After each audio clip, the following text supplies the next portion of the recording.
উদ্গতিৰ আন এটা আহিলা চৰিত্ৰ সৎ চৰিত্ৰ উদ্গতি পথৰ প্ৰবল সহায়। ইয়াত কৈছে যে চৰিত্ৰ উদ্গতি বা উন্নতিৰ এটা আহিলা যিটোৰ ওপৰত নিৰ্ভৰ কৰি আমি উদ্গতি লাভ কৰিব পাৰোঁ আৰু এই উদ্গতি লাভ কৰিবলৈ আমাক সৎ চৰিত্ৰই সহায় কৰে। সৎ চৰিত্ৰ মানে ভাল চৰিত্ৰ। যি মানুহে সৎ চৰিত্ৰক সাৰথি কৰি উদ্গতি পথত যাত্ৰা কৰে তাক কোনো অপায়ে পখিব নোৱাৰে। অৰ্থাৎ যিজন মানুহে সৎ চৰিত্ৰক সাৰথি হিচাপে লৈ উদ্গতিৰ পথত যায় বা আগবাঢ়ে তেতিয়া সেই মানুহজনক মানে কোনো বিপদে ধৰা দিব নোৱাৰে। ধনৰ বল বা বিদ্যাৰ বল একোৱেই চৰিত্ৰ বলৰ সমান নহয়। ধনৰ বলত আমি বহুত বস্তু প্ৰাপ্ত কৰিব পাৰোঁ, তেনেকৈ বিদ্যাৰ বলত আমি এজন বিখ্যাত ব্যক্তিৰ উপাধি লাভ কৰিব পাৰোঁ। কিন্তু চৰিত্ৰ হ'ল মনুষ্যত্ব অৰ্থাৎ মানুহৰ বিশেষ যিটো গুণ তাক সৎ চৰিত্ৰই আমাক দিয়ে। সেইবাবে কৈছে যে ধনৰ বল বা বিদ্যাৰ বল একোৱেই চৰিত্ৰ বলৰ সমান নহয়। কুচৰিত্ৰৰ কুফল ধন বা বিদ্যাৰে খন্দাব নোৱাৰি। কুচৰিত্ৰ মানে বেয়া চৰিত্ৰ। সেই বেয়া চৰিত্ৰৰ বাবে আমি যি ফল পাম সেয়া শেষত কোনো ধনেৰে বা বিদ্যাৰে নাইকিয়া কৰিব নোৱাৰোঁ। ধনৱন্ত আৰু বিদ্যাৱন্ত মানুহো চৰিত্ৰৰ দুখত ৰখা তললৈ যায়। ধনৱন্ত মানে ধনী যিসকল লোক আৰু বিদ্যাৱন্ত বিদ্যাৰে সমৃদ্ধ যিসকল লোক তেওঁলোকো বেয়া চৰিত্ৰৰ কাৰণে ৰখা তললৈ যায়। চৰিত্ৰহীন মানুহৰ শত্ৰু সৰহ এতেকে সংসাৰত সিহঁতৰ বিপদো সৰহ। যিসকল মানুহৰ চৰিত্ৰ বেয়া তেওঁলোকৰ শত্ৰু সৰহ আৰু সিহঁতৰ শত্ৰু সৰহ হোৱাৰ কাৰণে বিপদো সৰহ। ধনহীন বা বিদ্যাহীন হ'লে মানুহে আনৰ পুতৌ পায়, কিন্তু চৰিত্ৰহীন হ'লে তাক কোনেও দেখিব নোৱাৰে। ধনহীন বা ধন নাথাকিলেও আৰু বিদ্যাহীন বা বিদ্যা নাথাকিলেও আন মানুহে তেওঁক ভাল পায় বা পুতৌ কৰে, কিন্তু যিসকল লোক চৰিত্ৰহীন মানে চৰিত্ৰ বেয়া তেনে লোকক কোনেও দেখিব নোৱাৰে। সৎ চৰিত্ৰ মানৱ স্বভাৱৰ জেউতি, আন গুণ নাথাকিলেও অকল সেয়ে মানুহৰ শোভা বঢ়ায়। যিজন ব্যক্তিৰ চৰিত্ৰ ভাল সেইজন ব্যক্তিৰ আন একো গুণ নাথাকিলেও অকল সেই সৎ চৰিত্ৰই শোভা বঢ়ায় বুলি কৈছে, দেখিবলৈ আকৰ্ষণীয় হয়। চৰিত্ৰৱান মানুহ পবিত্ৰ জলৰ নিচিনা, সিহঁত নিজেও পবিত্ৰ আৰু আনকো পবিত্ৰ কৰে। যাৰ চৰিত্ৰ ভাল সেইজনক পবিত্ৰ জলৰ লগত তুলনা কৰি কৈছে যে পবিত্ৰ জলে যেনেকৈ নিজেও পবিত্ৰ হৈ থাকে আৰু আন লোককো স্নান কৰাৰ পিছত পবিত্ৰ কৰি তোলে, ঠিক একেদৰে চৰিত্ৰৱান মানুহ নিজেও পবিত্ৰ আৰু তেওঁলোকৰ সংস্পৰ্শত থকা যিসকল লোক তেওঁলোককো পবিত্ৰ কৰে। চৰিত্ৰৱন্ত মানুহক চৰিত্ৰহীন মানুহে পেটে পেটে ভয় কৰে আৰু সিহঁতৰ আগত বেয়া কাম কৰিবলৈ সংকুচিত হয়।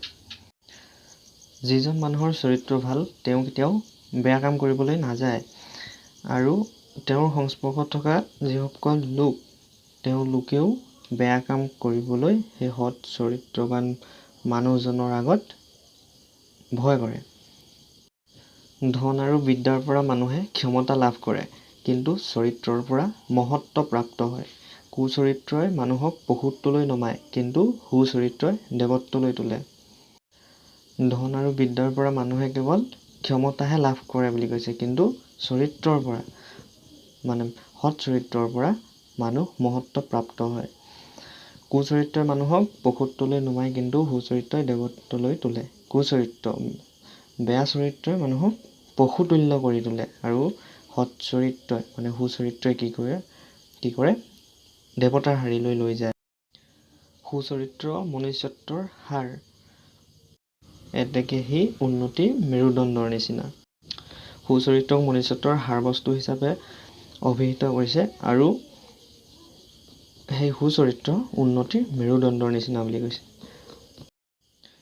চৰিত্ৰৰ মূল অভ্যাস, কোনো এটা কাম সদায় কৰি থাকিলে তাক পাছত গৈ এৰিব নোৱাৰা হয়।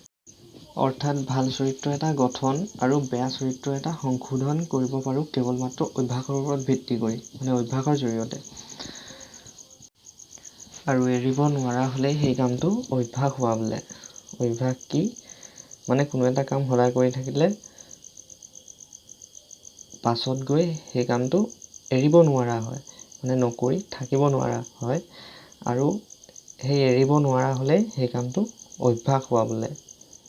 মানুহে প্ৰতি একোটা অভ্যাস আছে। কোনো মানুহৰ পুৱাই উঠা অভ্যাস, কোনো মানুহৰ বেলিকৈ উঠা অভ্যাস, কোনো মানুহৰ এসাঁজ খোৱা অভ্যাস, কোনো মানুহৰ ৩ সাঁজ খোৱাৰ অভ্যাস। এনেবিলাক কামত যেনেকৈ মানুহৰ একোটা অভ্যাস জন্মে, আচাৰ ব্যৱহাৰ সম্বন্ধেও সেইদৰে মানুহে একোটা ভিন ভিন অভ্যাস জন্মে। কোনো মানুহৰ খিয়াল কৰা অভ্যাস হয়, অৰ্থাৎ সি খিয়াল নকৰি থাকিব নোৱাৰে। খিয়াল মানে কাৰোবাক লক্ষ্য কৰা। কোনো মানুহৰ চুৰ কৰা অভ্যাস হয়, অৰ্থাৎ সি চুৰ নকৰি থাকিব নোৱাৰে, মানে অভ্যাসত পৰিণত হয়। এইদৰে আচাৰ ব্যৱহাৰ সম্বন্ধে যিবোৰ অভ্যাস জন্মে, সেইবোৰ গোট খাই মানুহৰ চৰিত্ৰ হয়। মানুহৰ অন্তৰত ভাল আৰু বেয়া দুই শ্ৰেণীৰ বৃত্তি আছে। দয়া এটা ভাল আৰু লোভ এটা বেয়া বৃত্তি। দয়াক এটা ভাল বৃত্তি বুলি কৈছে আৰু লোভক এটা বেয়া বৃত্তি বুলি কৈছে। ভাল বৃত্তিৰ গুণত ভাল অভ্যাস জন্মে, যেনে দয়াৰ গুণত মানুহ দানী হয়, পৰোপকাৰী হয়। বেয়া বৃত্তিৰ গুণত বেয়া অভ্যাস জন্মে, যেনে লোভৰ গুণত মানুহ চোৰ হয়, ঠগ হয়। এতেকে ভাল বৃত্তিৰ পৰা ভাল চৰিত্ৰ আৰু বেয়া বৃত্তিৰ পৰা বেয়া চৰিত্ৰ জন্মে।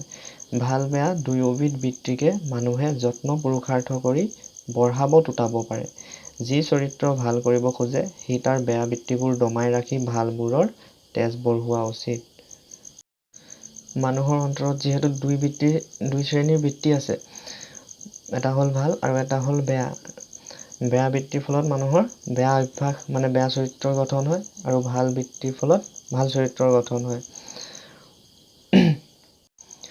আৰু ভাল বেয়া এই দুয়োবিধ বৃত্তিকে মানুহে যত্ন পুৰুষাৰ্থ কৰি, মানে নিজে চেষ্টা কৰি কম বেছি কৰিব পাৰে।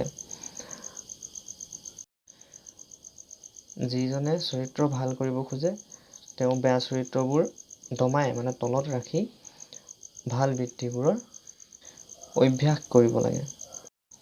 মানুহৰ বেয়া বৃত্তিবোৰৰ কৰ্ষণ নকৰাকৈ আপোনা আপুনি ফুটি ওলায়, কিন্তু ভালবোৰ জ্ঞান বুদ্ধি থিৰ হ'লেহে দেখা দিয়ে। মানে মানুহৰ যিবোৰ বেয়া বৃত্তি, সেইবোৰ আপোনা আপুনি ওলায়, কোনো সৃষ্টি নকৰাকৈ। কিন্তু ভালবোৰ জ্ঞান বুদ্ধি যেতিয়া আমাৰ জ্ঞান হ'ব, মানে আমি গম পাম যে এইটো বেয়া বুলি, তেতিয়াহে ভাল বৃত্তিবোৰৰ জন্ম হয়। ল'ৰা কালত মানুহ ক্ৰোধ, লোভ আদি বেয়া বৃত্তিবোৰৰ অধীনত থাকে, তেতিয়া তাৰ মনত ভাল বৃত্তিৰ ক্ৰিয়া দেখাই নাযায়। ডাঙৰ হৈ হিতাহিত জ্ঞান লাভ কৰিলে তেতিয়া ভাল বৃত্তিবোৰ দেখা দিব ধৰে। ল'ৰা কালত মানুহ কি হয়, ক্ৰোধ, লোভ সেই বেয়া বৃত্তিবোৰৰ অধীন হৈ থাকে, আৰু সেই সময়ত ভাল বৃত্তিবোৰ দেখা নাযায়। আৰু যেতিয়া ডাঙৰ হৈ জ্ঞান লাভ হয়, আমাৰ হিতাহিত জ্ঞান লাভ হয়, তেতিয়াহে সেই ভাল বৃত্তিবোৰ দেখা দিব ধৰে। মানুহৰ জীৱনত বেয়া বৃত্তিবোৰ কিয় আগবাঢ়ি ওলায়, তাৰ কাৰণ ঠাউৰোৱা টান, আৰু ইয়াত সেই কথা আমাৰ বিচাৰৰ বিষয় নহয়। কিন্তু বেয়া বৃত্তিবোৰ আগবঢ়াৰ নিমিত্তে মনুষ্য জাতিৰ অশেষ অপকাৰ হৈছে। সিহঁতৰ দণ্ডিত মানুহে প্ৰথমতে বেয়া বাটে খোজ লয়। বেয়া বৃত্তিবিলাক মনুষ্য জীৱনত প্ৰথম নায়ক নোহোৱাহেঁতেন সংসাৰত ইমান কুকাম দেখা নগ'লহেঁতেন, পৃথিৱী স্বৰ্গৰ নিচিনা সুখৰ আলয় হ'লহেঁতেন। যিহেতু আমাৰ ল'ৰা কালৰ পৰাই বেয়া বৃত্তিবোৰে আমাক দমন কৰি ৰাখে, সেইবোৰৰ কবলত পৰি আমি বেয়া পথে পৰিচালিত হওঁ, আৰু সেই বেয়া পথে পৰিচালিত হোৱাৰ ফলত আমাৰ সংসাৰত বিভিন্ন কুকাম দেখিবলৈ পোৱা যায়। আৰু যদি সেই বেয়া বৃত্তিবোৰে আমাক প্ৰথমৰ ল'ৰা কালৰ পৰাই যদি দমন নকৰিলেহেঁতেন, তেতিয়া আমাৰ পৃথিৱীখন কি হ'লহেঁতেন, স্বৰ্গৰ নিচিনা সুখৰ আলয় হ'লহেঁতেন।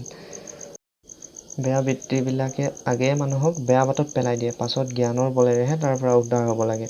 এই দেখি মানুহে চৰিত্ৰ গঠন কৰা কামক চৰিত্ৰ সংশোধন নাম দিছে। সেই বেয়া বৃত্তিবোৰে আমাক প্ৰথমে বেয়া বাটত ঠেলি লৈ যায়, আৰু পাছত যেতিয়া আমাৰ জ্ঞান লাভ হয়, তেতিয়াহে আমি সেই বেয়া পথৰ পৰা ভাল পথে পৰিচালিত হওঁ।